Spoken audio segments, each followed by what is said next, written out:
homme d'État. Une telle unanimité est rare.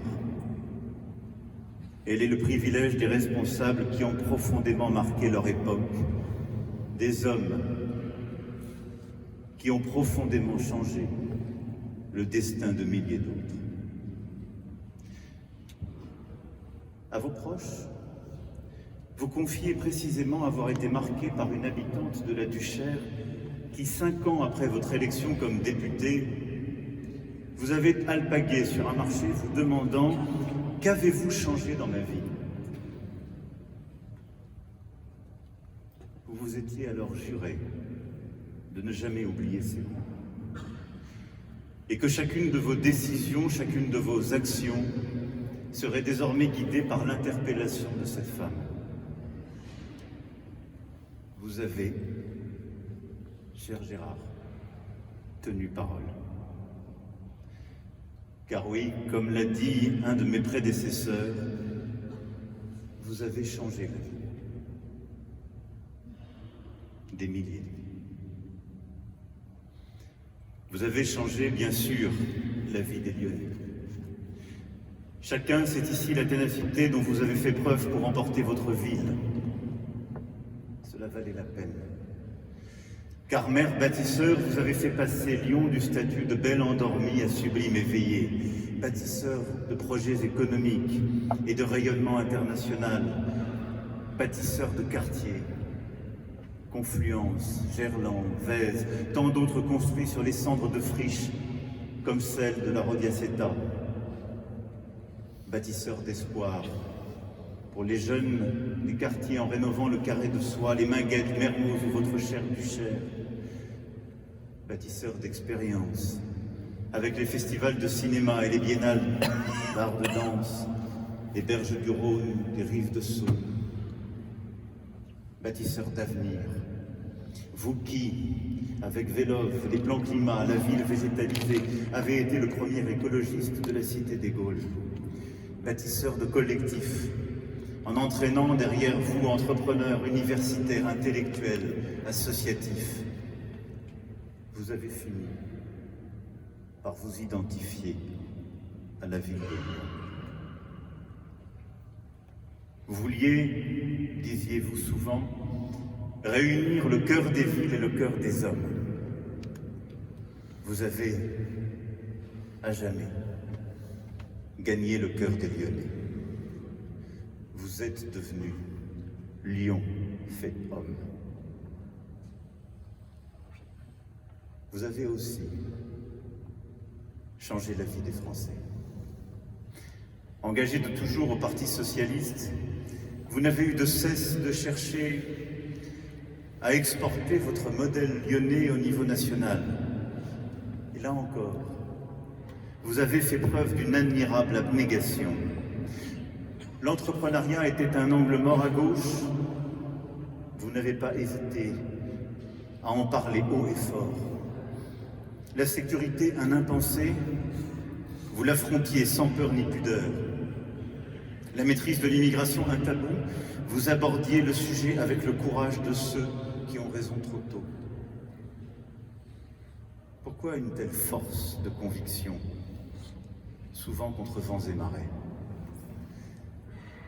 Parce que bien loin des querelles idéologiques, vous tiriez vos convictions du réel.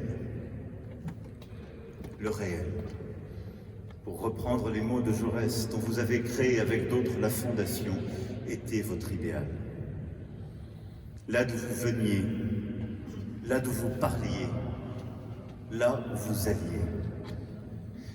Et lettré parmi les lettrés agrégés de lettres classiques, humanistes, votre seul grand livre était le terrain. Votre seule vérité, celle de la poignée de main. C'est cet ancrage qui a fait de vous un grand maire, un grand parlementaire, auquel tant de compagnons de route, de collègues, de mères amis venant de la France entière sont venus ici rendre hommage. C'est cet ancrage qui a fait de vous un grand ministre de l'Intérieur. Loin des postures théoriques, des tentations médiatiques, vous n'avez jamais perdu de vue dans ces fonctions la boussole du réel. Protéger les Français du terrorisme, de l'insécurité, de l'immigration illégale, quoi qu'il en coûte. Savoir, vous, le fils d'une femme de ménage et d'un père métallurgiste, que la loi protège d'abord les plus modestes et que le recul de la République frappe toujours les plus fragiles. Dire ce que l'on voit aussi. Vous qui avez fait preuve d'une grande lucidité sur les fractures qui traversent notre nation.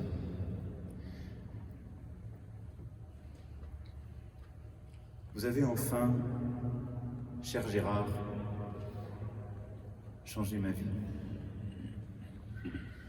Comme vous avez changé celle de tous ceux qui, François, Richard, Christophe, Barisa, Stéphane, Alexis, Julien et tant d'autres, ont accompagné le projet de dépassement politique qu'ensemble nous avons porté.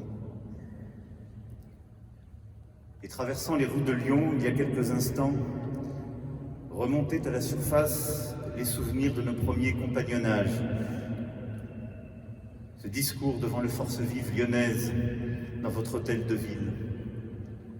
Les visites d'usines dans la vallée de la chimie, les journées de l'économie, les instants militants partagés alors que personne n'y croyait, le sommet européen du musée des confluences, l'épopée fantastique de 2016 et 2017.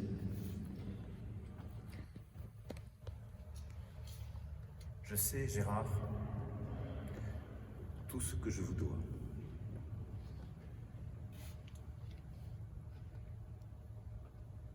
Pas un seul instant je n'oublie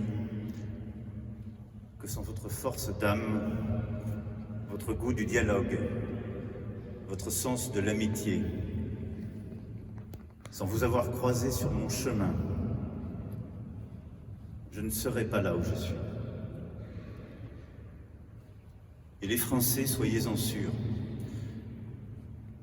vous sont reconnaissants d'avoir cru, avant beaucoup d'autres, en l'émergence d'un bloc central qui aujourd'hui est à coup sûr le meilleur bouclier contre ces extrêmes que vous n'avez jamais cessé de combattre.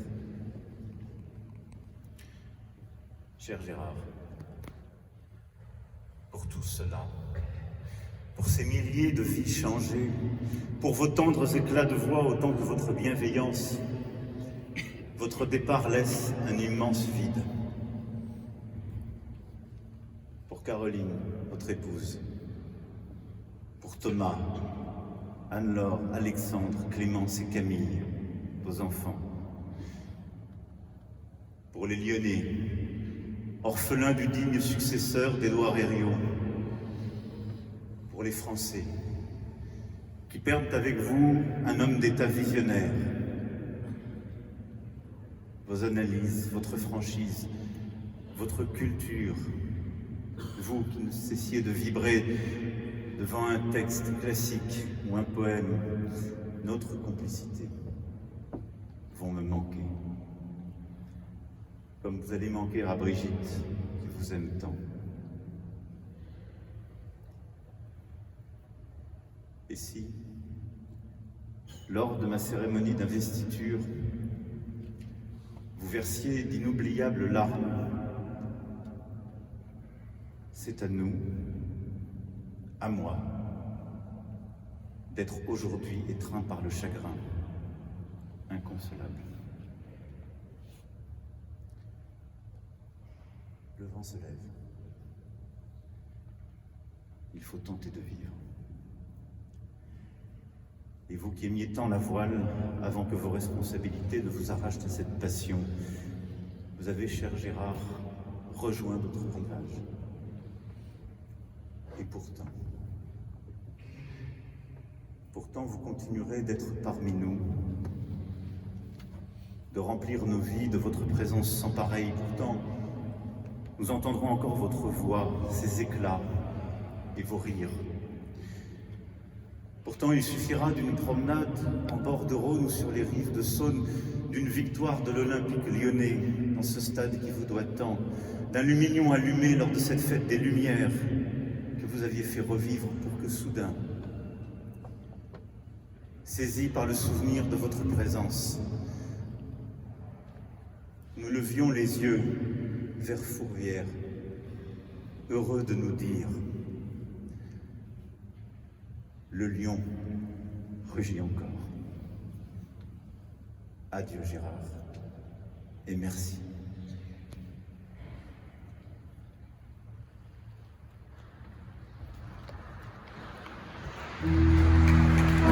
Nous avons cherché. Allez dans la paix du Christ.